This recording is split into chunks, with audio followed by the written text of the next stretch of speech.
श्री स्वामी समर्थ. जय शंकर.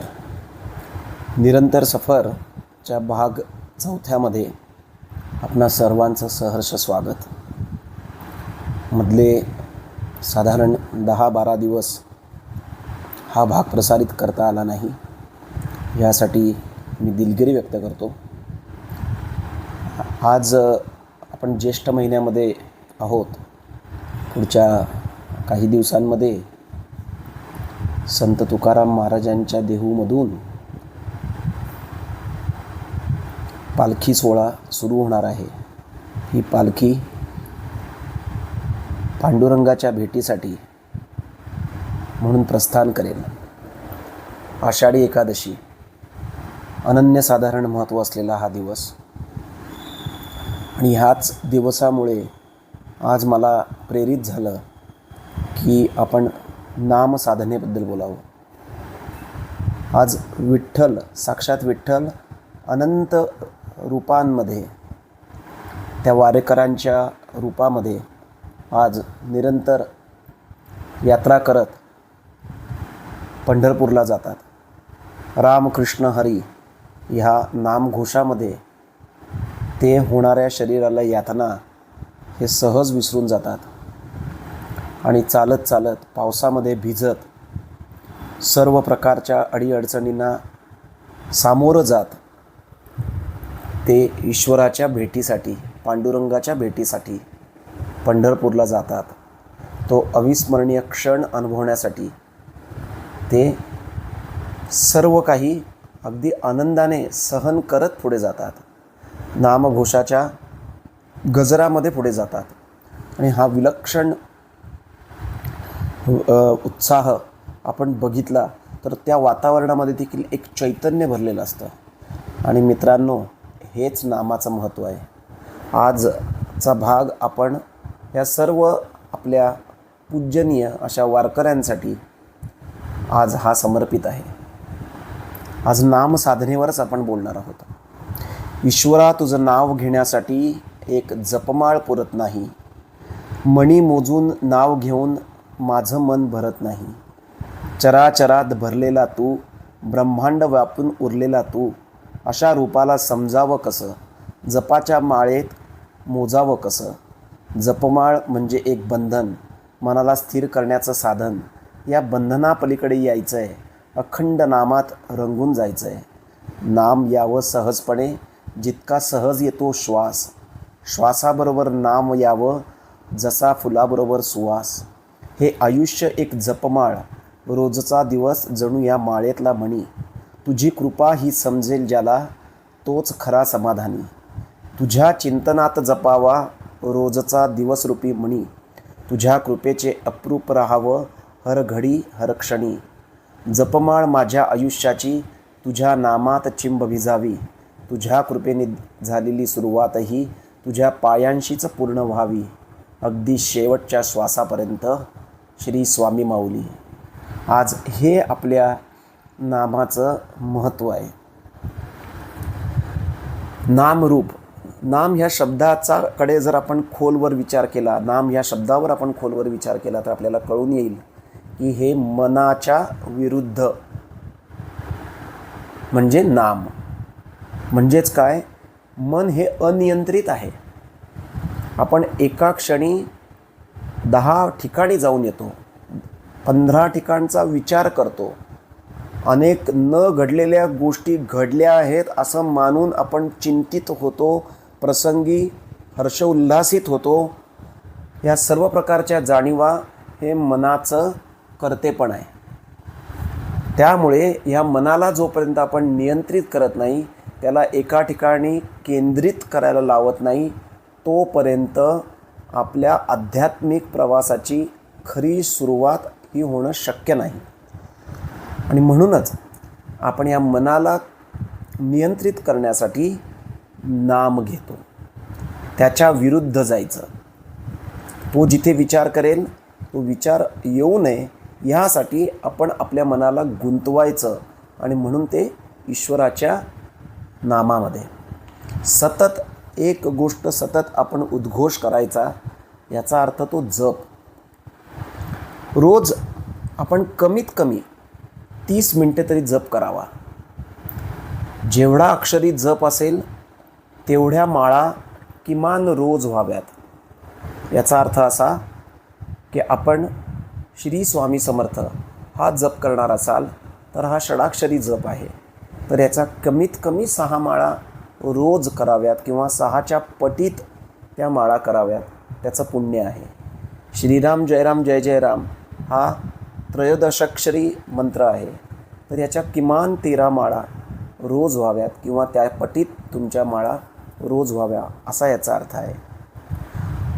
एवढ्या माळा आणि एवढे कोटी जप झाले, जेवढा अक्षरी मंत्र आहे तेवढे कोटी जर जप झाले तर आपण संचितामधून मुक्त होतो, अशी आपल्या संतांचं दिलेलं वचन आहे. संचित म्हणजे अनेक जन्मजन्मांतराचं आपलं कर्म, त्याला आपण संचित म्हणतो. तो आपल्या कारण देहाबरोबर येत असतो. सूक्ष्म देहाबरोबर जो प्रगटित होतो आपल्या ह्या स्थूल भावात तो असतो प्रारब्ध. म्हणजे ह्या जन्मात तुम्हाला भोगावे लागणारे नशीब, त्याला आपण प्रारब्ध म्हणतो. हे प्रारब्ध आपल्याला वेगवेगळ्या भूमिकेमध्ये वेगवेगळ्या घटनेमध्ये घेऊन जातं ते भोगण्यासाठी. ह्या जन्मामध्ये जर सगळं प्रारब्ध भोगून झालं तर उरलेलं असेल ते संचित, आणि हे संचित भोगण्यासाठी आपल्याला पुनश्च जन्म घ्यावा लागतो. मग आता संतांनी याच्यावर आपल्याला उत्तर दिलेलं आहे मित्रांनो, की प्रारब्ध जर तुम्हाला भोगायचं आहे म्हणून तुमचा हा जन्म झाला आहे, म्हणजे ह्याच्यातून तुमची सुटका नाही. परंतु जे संचित आहे ते जाळण्यासाठी, त्याच्यातून मुक्त होण्यासाठी तुम्हाला नामाचा जपाचा हा वरदान ईश्वरांनी आपल्या संतांनी आपल्या गुरूंनी आपल्यासाठी दिलेला आहे. आणि म्हणून गुरुमुखे आपण एखादं नाम घेतलं, ज्याला आपण म्हणतो की त्यांनी तुम्हाला शक्ती संचलन केलं, तुमच्यावर कृपा केली, अशा गुरूंकडून घेतलेलं नाम जर आपण श्रद्धेने रोज एक ठरलेल्या वेळी एका ठरलेल्या आसनावर बसून जर नित्यनेमाने घेतलं तर संचित हे आपल्याला जाळता येतं, ही खात्री बाळगा. आणि म्हणूनच नामाचं महत्त्व प्रचंड आहे. स्थान आणि वेळ आपण शक्यतो एक वेळ ठेवावी. ह्याचप्रमाणे नामाबरोबरच आपण रोज 11 वेळा कुंजिका स्तोत्र म्हटलं तर आपली ऋणमुक्ती होते. प्रारब्ध दशा जी आपण भोगतोय, आज आपण बघत असू तर सगळ्या गोष्टी या लोकांच्या पैशाच्या भोवती फिरत आहेत. शिक्षणासाठी पैसे पाहिजे, रोजच्या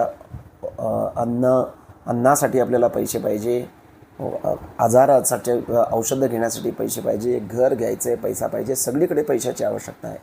आणि हे पैसा उभा करत असताना आपण आज ना उद्या कधीतरी ऋण हे घेत असतो, आणि ह्या ऋणामुळे ते ऋण फेडण्यासाठी आपली त्राही होत राहते, आणि आपण या दशेमध्ये या मायेमध्ये गुरफटून ठेवतो स्वतःला. आणि म्हणून मग आपलं ईश्वराकडे लक्ष जात नाही, आपल्या त्या ध्यानाकडे लक्ष जात नाही. कितीही मनात आलं की आपल्याला मुक्तीसाठी प्रयत्न करायचा आहे, माझ्या ईश्वराच्या माझ्या शरीरामध्ये असलेला सूक्ष्म रूप जे आहे ते ईश्वराचं रूप म्हणजे आत्मा, मला त्याचा शोध घ्यायचा आहे. कोहम कडून सोहम हा जो भाव आहे त्याच्याकडे आपल्याला प्रवास करायचा आहे. ही जरी इच्छा असली तरी व्यावहारिक जगतामध्ये आपल्याला बऱ्याच वेळा ह्या गोष्टी शक्य होत नाही.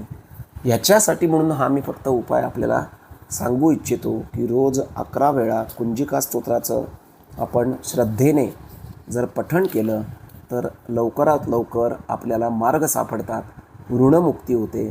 आणि एकदा का ऋणमुक्ती झाली की आपण त्याच्यात न गुरफटता ईश्वर प्राप्तीसाठी आपला नाम साधना ही वाढवावी अशी माझी आपल्याला हात जोडून नम्र विनंती आहे. मित्रांनो, सर्व काही नामात आहे. ब्रह्मज्ञान आत्मज्ञान होण्यासाठी नामाशिवाय सोपं साधन नाही. आत्मज्ञान म्हणजे काय? दुसरं तिसरं काही नसून देवाला स्वतःच्या प्रेमात पाडण्यासारखं आहे. श्री तुकाराम महाराजांनी नामाचं महत्त्व समजेल असं स्पष्ट करून सांगितलेल्या 4 ओव्या आपण ऐका. नाम साराचेही सार, शरणागत यमकिंकर, उत्तमा उत्तम वाचे बोला पुरुषोत्तम, नाम जपता चंद्रमौळी, नामे तरला वाल्हा कोळी, तुका म्हणे वर्णुकाय, तारक विठोबाचे पाय.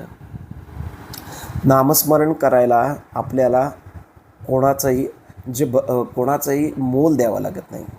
नाम हे सर्व साराचे अप्रूप आहे. म्हणजे बघा, वाल्ल्या कोळीचा हा वाल्मिकी ऋषी झाले. कशामुळे झाला? नामसाधनेने झाला. म्हणून त्यांनी म्हटलं की नाम जपता चंद्रमौळी, नामे तरला वाल्ल्या कोळी. तर म्हणून जो भगवंत करतो, जे काम भगवंत करतो तेच काम त्याचं नाम करत असतं. आणि म्हणून नामस्मरणाशिवाय दुसरा तरणोपाय आणि सोपी साधन पद्धती कुठलीच नाही. नामस्मरण करण्याला कुठलं मोल द्यावं लागत नाही. नाम सर्व साराचे सार असून सर्व साधनांचे साधन आहे. नाम घेतल्याने राम देखील त्याचा दास होतो, असं आपल्याला रामदास स्वामींनी देखील सांगून ठेवलेलं आहे. भगवंताच्या रूपाला बंधन आहेत, तर भगवंताचे नाम बंधनातीत आहे. नामाचे महात्म्य इतके अपूर्व आहे की नाम उच्चारणारा देखील उद्धरून जातो. भक्ताचे सर्व दोष हरण करून नाम त्याला दोषमुक्त करते. म्हणून जड जीवांना तारणारे नामस्मरण आहे. एकाच नामाची शेकडो, हजारो, करोडो आवर्तने झाली की आपली स्पंदने त्या देवतेचा आकार घेऊ लागतात. रामाची भक्ती करणारा राम, कृष्ण भक्ती करणारा कृष्ण होतो. बघा, एखादी जाणकार व्यक्ती असेल, गुरुपदी बसलेली व्यक्ती असेल, आपण त्याच्यासमोर जेव्हा नतमस्तक होतो तेव्हा आपण त्याला काहीही न सांगता आपलं आराध्य दैवत, ती गुरुस्थानी बसलेली व्यक्ती आपल्याला सहजगत्या सांगून जाते. अनेक ईश्वरांच्या चरित्रामध्ये याचे यथार्थ वर्णन आपण ऐकलं असेलच. हे कशामुळे होतं? तर ज्या ईश्वराचं, ज्या रूपामध्ये आपण नामस्मरण करतो, त्याची पूजा अर्चा करतो, त्याचे जप तप करतो, पारायण करतो, हळूहळू आपल्या पिंडाच्या भोवती त्या रूपाचं एक आकार निर्माण होत जातो. ही साधी गोष्ट आहे. म्हणजे आपल्या नित्यजीवनामध्ये देखील आपण याचा अनुभव घेतला असेल. आपल्याला एखाद्या व्यक्तीला जर किशोर कुमारची गाणी आवडत असतील आणि तो जर म्हणत असेल तर तो कुठलंही गाणं हे किशोर कुमारच्या पद्धतीने गायचं प्रयत्न करेल. म्हणजे ऐकणारी व्यक्ती देखील समजून जाते की हा किशोर कुमार प्रेमी आहे. अमिताभ बच्चन एखाद्याचा आवडता असेल तर ती व्यक्ती बोलताना देखील अमिताभच्याच हावभावामध्ये बोलण्याचा प्रयत्न करते. कारण ज्या व्यक्तीच्या आपण अनुसरण करतो त्या व्यक्तीचे काही गुण, त्याचे हावभाव हे आपल्या नित्यजीवनामध्ये देखील आपल्या अंगवळणी पडलेले असतात. त्यानुसार आपल्या कृती घडत असतात. या घटना नकळत घडतात. त्यामुळे ज्या संतांचं, ज्या देवाची आपण आराधना करतो, त्याचे जप तप करतो, त्याची आपण पारायण करतो, त्या देवतेचा आकार आपल्या सूक्ष्म शरीराभोवती तयार होत असतो, प्रगट होत असतो. ज्याची जाणीव एखादी गुरु व्यक्ती ही सहजरित्या करू शकते. आणि म्हणूनच आपण त्याच्यासमोर जेव्हा नतमस्तक होतो तेव्हा ती व्यक्ती आपल्याला सहज सांगते की स्वामींची तुझ्यावर कृपा आहे, गोंदवलेकर महाराजांची तुझ्यावर कृपा आहे, शंकर महाराजांची तुझ्यावर कृपा आहे. आणि आपण आश्चर्यचकित होतो, हे कशामुळे होतं? तर हे आपल्या भोवती स्पंदनं त्याची तयार होतात. ही स्पंदनं त्या देवतेचा आकारानुसार, त्याच्या रूपानुसार प्रगट होत असतात. आणि म्हणून त्या गुरुस्थानी बसलेल्या व्यक्तीला याचा सहज साक्षात्कार होतो. इतका नामाचा हा महिमा आहे मित्रांनो. सद्गुरूंची भक्ती करणारा सद्गुरू रूप होतो. एखाद्या देवतेचे नाम किंवा मंत्र आपण पुन्हा पुन्हा म्हणत राहणे म्हणजेच नामस्मरण होय. नामस्मरणामुळे काय होतं? एकाग्रता वाढते, चित्त शुद्ध होते, वाचा सिद्धी प्राप्त होते. दुष्ट विचारांचा प्रभाव मनावर होत नाही. विनाकारण मन आनंदी राहते. त्याला सच्चिदानंद म्हणतो आपण. सच्चित आनंद. सच्चित म्हणजे सत्य आणि आनंद. आनंद ही उपाधी अशी आहे मित्रांनो की कुठल्याही कारणाशिवाय आपल्याला प्रसन्न असणारं मन, त्याला आपण आनंद म्हणतो. मग हे अकारण जेव्हा आनंदित होतं तेव्हा आपण ओळखावं की आपण योग्य वाटेवर आहोत. आध्यात्मिकरित्या आपण योग्य प्रवासावर नक्कीच वाटचाल करत आहोत. याचा अर्थ हा आहे. म्हणजे आपल्या व्यावहारिक जीवनामध्ये घडणाऱ्या कुठल्याही घटनेचा सकारात्मक किंवा तुमच्या विरुद्ध अर्थाने नकारात्मक आपल्यावर परिणाम होत नाही आणि आपण तिथे निश्चल रूपामध्ये असतो. त्या घटनांचा आपण आनंदाने स्वीकार करतो. चांगली गोष्ट घडली तरी आपण खूप जास्त उत्साहित होत नाही. कुठली वाईट घटना घडली तरी आपण चलबिचल होत नाही आणि आपण सदैव स्मितमुद्रेने प्रसन्नतेने सगळ्या घटनेला जेव्हा सामोरं जातो तेव्हा त्याला म्हणतात सच्चित आनंद. अकारण हा आनंद जेव्हा आपल्यामध्ये प्रगटित होत असतो हे सुचिन्ह आहे. आपण आपल्याला ओळखता येतं की हां, आपला प्रवास हा योग्य मार्गाने चालू आहे. आणि म्हणून अशा पद्धतीचा आनंद प्राप्त करण्यासाठी आपल्याला नामस्मरण हे करत राहावं लागेल. भगवंत गुप्त असला तरी त्याचे नाम गुप्त नाही. त्यामुळे नामाच्या आधारे आपण त्याला शोधू शकतो. म्हणून तुकाराम महाराज नेहमी म्हणतात, कोठे लपशी नारायणा तरी नाम कोठे नेशी, आपले आम्ही अहर्निशी त्याची घोकू. एखादा माणूस ओळखीचा असेल तर त्याचे रूप आपल्या दृष्टीसमोर येते आणि मग नाम येते.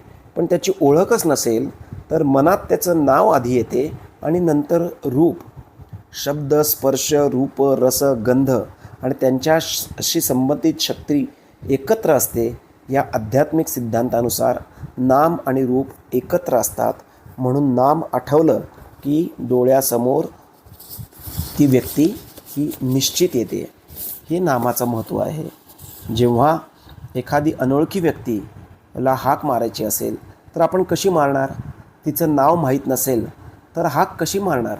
नेमका हाच भाव व्यक्त करण्यासाठी ज्ञानेश्वर माऊलींनी ओम नमोजी आद्या वेद प्रतिपाद्या म्हणजे सर्वांचे मूळ असणाऱ्या आणि वेदांच्या प्रतिपादनाचा विषय असणाऱ्या हे श्री ओंकारा तुला नमस्कार असो या शब्दांनी माऊलींनी ज्ञानेश्वरीचा आरंभ केला आहे.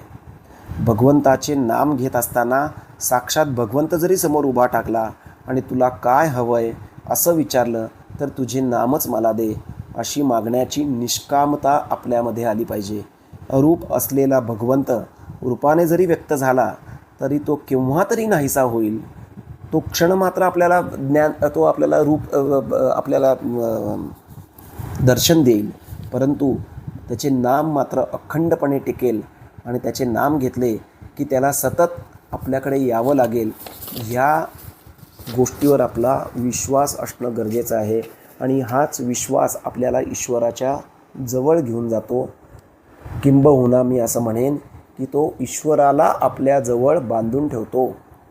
आणि म्हणून बघा, पुंडलिकाने विठ्ठलाला काय केलं? त्याचा तो नाम घेत राहिला. त्याच्या शोधार्थ विठ्ठलाला पंढरपूरला जावं लागलं आणि आता त्याने ओळखलं की ईश्वर आपल्या जवळ आलेला आहे. आता याला जाऊ देता कामा नये म्हणून त्याने त्याला घोळवत ठेवलं आणि ते घोळवण्यासाठी त्याला म्हणून श्रीकृष्णाला त्यांनी एक वीठ दिली की मी माझ्या आईबापांची सेवा करतो आहे, ती सेवा झाल्यावर मी तुझ्याकडे लक्ष देतो, तोपर्यंत ह्या विठेवर उभा राहा.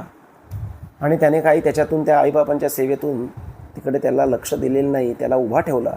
तेव्हा विठ्ठलाने ओळखलं, श्रीकृष्णांनी ओळखलं की आपल्याला बांधून ठेवण्यासाठी म्हणून हा सतत नाम घेतो आहे आणि आईवडिलांची सेवा करतो आहे आणि मला अकारण एक वीठ दिलेली आहे आणि त्याच्यावर उभा केलेला आहे. आणि म्हणून शेवटी श्रीकृष्णांनी तो भक्तवत्सल आहे आणि म्हणून त्या पुंडलिकाला वरदान दिलं की युगानुयुगे मी ह्या विठेवर इकडेच उभा राहील. आणि म्हणून त्या कृष्णाचा तो विठ्ठल झाला. विठेवरी उभा तो विठ्ठल, अशी ती ख्याती आहे मित्रांनो. हे नामाचं साधन आहे. म्हणून द्वारकेवरून श्रीकृष्णांना त्यांनी पंढरपुरात बोलवलं. हा तो नामाचा महिमा पुंडलिकाचा. पुंडलिक वरदे हरी विठ्ठल. आज आपण ही घोषणा करतो. याच्या मागचं कारण हे आहे.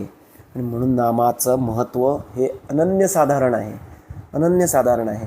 जितका वेळ आपण नाम घेऊ तितकं आपल्या पदरी हे पुण्य पडणार आहे. आणि तेवढं आपल्या संचितातून आपली मुक्ती होणार आहे. प्रारब्ध भोगत असताना संचित घालवणं हे आपल्या हातात आहे. आणि त्यासाठी गुरूंनी आपल्याला नामाचा आधार दिलेला आहे. किती आपण भाग्यवान आहोत हे फक्त आपल्या ह्या सनातन धर्मामध्येच हे शिकवलं जातं. आणि म्हणून त्याची आपण सगळ्यांनी ही खरोखर मनापासून आचरण करायला पाहिजे. नामाचा आधार घ्यायला पाहिजे. जोपर्यंत आपल्याला एखादा गुरुस्थानी व्यक्ती लाभत नाही तोपर्यंत आपल्या आराध्य दैवाचं आपण नामस्मरण करावं. आणि ते नामस्मरण ठराविक वेळी ठराविक ठिकाणी बसून करावं. ते आसन शुद्धी त्याच्याने होते. रोज किमान 1 मिनिट आपल्या साधनेमध्ये वाढवून बघा. ती म्हणजेच काय होईल की 1 महिन्याभरामध्ये 30 मिनटं आपली साधना वाढेल. 1 वर्षामध्ये किती वाढेल विचार करा. जर आपल्याला एका ठिकाणी 1 नामस्मरण दिवसातून 4 तास घेता आलं तर नराचा नारायण होण्यास वेळ लागणार नाही मित्रांनो. आणि माझ्या सद्गुरूंनी हे साध्य केलं होतं. हे माझ्या डोळ्यासमोर घडलेलं आहे. आणि म्हणून आपणही हे सगळं साध्य करू शकतो हा विश्वास मी आपल्याला देऊ इच्छितो. नामस्मरण हा विषय एका भागात संपणारा नाही. ह्याला आणखीन एक भाग आपण देऊया. त्यामुळे नामसाधना भाग 1 म्हणून आज आपण इकडे थांबूया. परंतु ह्याचाच नामसाधना भाग 2वर आपण पुढच्या आठवड्यातही परत भेटू. आपण नामाच्याबद्दल अजून जास्त माहिती करून घेणार आहोत. आणि हा साधनेचा आपण सगळ्यांनी स्वीकार करावा. येणाऱ्या आषाढी एकादशीला आज आपण एक स्वतःला बंधन करून घ्यायचं आहे. आज ज्ञानोबा माऊलींच्या सांगण्यावरून विठोबाच्या समोर उभा राहून आज आपण हे व्रत स्वीकारायचं आहे की विठ्ठला आज मला देखील तुझ्या भक्तीमध्ये रंगू दे. मला देखील पुंडलिकासारखी अवस्था तू प्राप्त करून दे. एवढं नाम माझ्या मुखातून येऊ दे. जपाजप झाला पाहिजे. म्हणजे हातामध्ये माळ नसताना देखील सतत मनामध्ये त्याचं स्मरण होणं, त्याचं जप चालू राहणं. रात्री देखील आपण झोपतो तेव्हा देखील तो जप चालू राहणं.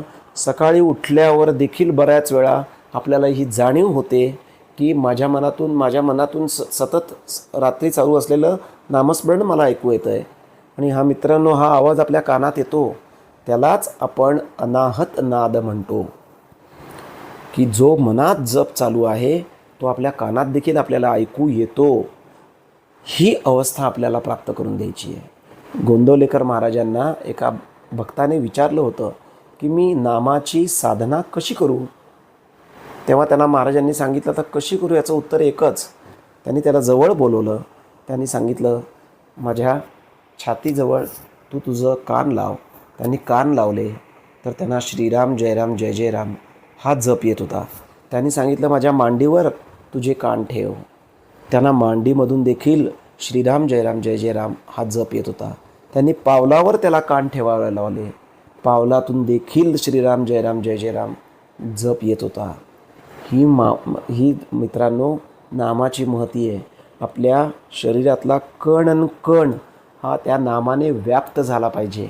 तेव्हाच आपण नराचा नारायण होऊ आणि ह्या संचितामधून आपली मुक्ती होईल. आणि एक थेंब आपण जल आपलं स्वरूप म्हणजे एक थेंब रूपी जल आहे असं जर केलं तर आपल्याला या नामरूपाने नामाच्या साह्याने त्या समुद्रामध्ये आपल्याला प्रवेश करायचा आहे. आणि तुका झाला आकाशा एवढा असं जे तुकाराम महाराज म्हणाले एवढं ब्रह्मांडव्यापी रूप आपल्याला अर्जित करता येईल. त्यासाठी या नामाचा स्वीकार करा. या नामाची महती ही अनन्यसाधारण आहे. माझी प्रत्येकाला हात जोडून विनंती आहे. कितीही आपण आधुनिक जगात वावरत असलो, कितीही वैज्ञानिक रूपात आपण वावरत असलो तरी देखील आध्यात्मिक प्रगती हीच आपल्या अंतिम सत्याकडे घेऊन जाणारी पायरी आहे आणि या आध्यात्मिक शक्तीच्या प्राप्तीसाठी नामसाधना ही सगळ्यात सोपी साधना आहे. त्याचा स्वीकार करा, त्याच्यावर आपण चालत राहूया आणि आपण प्रत्येकाला मुक्ती ही मिळवायचीच आहे. मुक्ती मिळेपर्यंत जन्म हे घ्यावेच लागणार आहेत. हा मानवी जीवन हे ईश्वराकडे जाण्याचा प्रवेशद्वार आहे आणि म्हणून तुम्ही नामाचा स्वीकार करा, ते नाम सतत घ्या आणि ही मुक्ती साधून घ्या. मित्रांनो, आज एवढं सांगून मी इथे थांबतो. पुढच्या भागातही आपण नाम साधनेवरच बोलणार आहोत. तोपर्यंत आपली रजा घेतो. श्री स्वामी समर्थ. जय शंकर.